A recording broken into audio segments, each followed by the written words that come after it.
Thank you. Excellencies, Mr. Secretary General, distinguished delegates, ladies and gentlemen.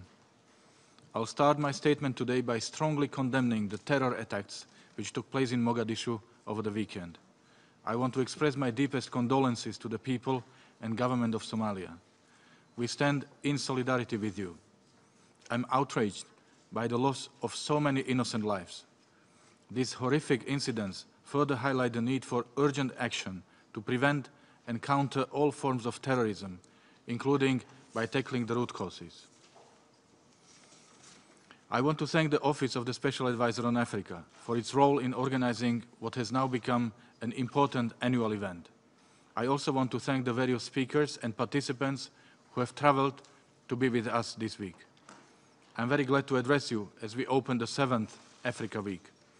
This initiative offers us all an opportunity to discuss issues relevant to the peace and development in Africa. More importantly, however, it gives us an opportunity to listen. Excellencies, I want to start first by stating a fact. Africa is rising. We have seen a lot of progress coming from the continent. The World Bank has confirmed that following a downturn, African economic growth is now on the upswing. Growth on the continent is expected to reach 2.6% this year, and many African economies continue to show clear signs of resilience. Africa has an ambitious agenda for its own development. It has launched high-level initiatives to advance its top priorities.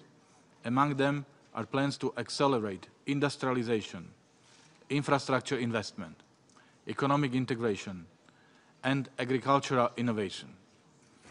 Africa's natural resources represent a significant opportunity for shared economic growth. Another resource I want to focus on in particular is people. Youth makes up 2/3 of Africa's population. This leads to 11 million young people entering African labor markets every year. Furthermore, continued focus on the empowerment of women and girls will also enhance the continent's human capital. This is not to say, however, that we have only seen progress. Challenges persist. There are many, and they are significant. But these challenges cannot take away from the fact that a new Africa is emerging. Africa that is leading its own development. An Africa that is vital to the success of global multilateralism. A second point I want to stress is that we need closer cooperation between the United Nations and the African Union. This is particularly crucial in the area of sustainable development.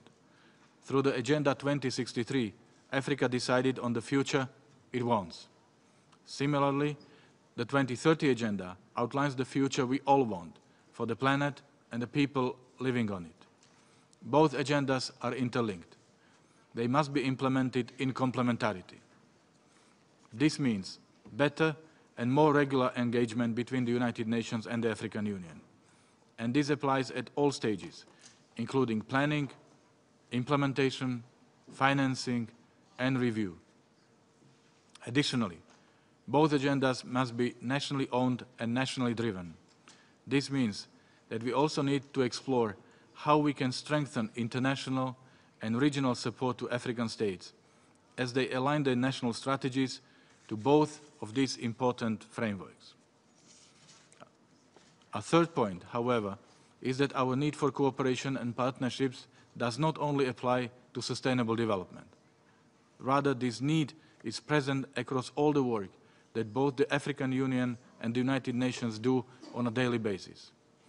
The joint UN-African Union framework for enhanced partnership in peace and security is of vital importance, particularly given that the most of the UN's blue helmets are deployed in Africa. The framework for a renewed UN-AU partnership on Africa's integration and development agenda for the period 2017-2027 offers another opportunity for cooperation. When we are exploring ways to better collaborate and partner, we cannot ignore migration. For years, African countries have been sources of migrants. Importantly, and this perhaps doesn't get as much attention in the media, 80% of Africans who migrate do so inside the continent. This means that African nations have extensive experience in responding to migration. They have learned many valuable lessons. They have identified best practices. I call on African delegations to actively engage in the process leading to the adoption of the Global Compact on Migration. Your perspectives and experiences are invaluable. Excellencies, I spoke earlier about listening. This is a point I want to stress again before I conclude. In the past, Africa was expected to listen. It was expected to accept the ideas and conditions of others. That era is over. Africa is leveraging international support to power and drive its own ideas and solutions. And it is rightfully accepted as a formidable partner we cannot do without if we want to properly respond to the most pressing global challenges. When it comes to its own development, Africa now has the most powerful voice of all. We need to listen to it and learn from it. So I look forward to a week of participation and engagement, but also, importantly, a week of listening and learning. I thank you.